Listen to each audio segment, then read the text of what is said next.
Have you been reminded lately of how much God loves you? God loves you so much. And here's how much. Knowing all the flaws, all the wounds and sin that you and I have, Christ was willing and did lay down everything for you and I so we could have life without end and be with Him forever. What else or who else could do that and love you that way? No one. God loves us so much.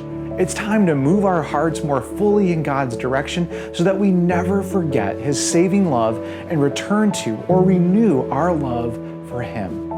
This Lent, we're taking steps to place God at the core of our lives through devoted worship. Worship is a pillar of following Jesus. It's the first part of the Great Commandment, in a nutshell, to love the Lord with all our being. During this homily series, we'll explore what it means to worship. And you might be surprised at the impact it can have on your life.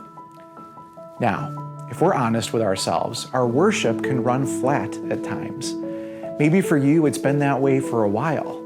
It's not that you want it that way, it just is. I think that part of the issue is that we can lose touch with why we worship. We find ourselves going through the motions or on autopilot.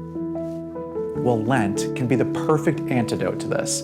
It's an invitation to redirect our hearts towards God, turning away from sin. Now, during Lent, many of us give up something.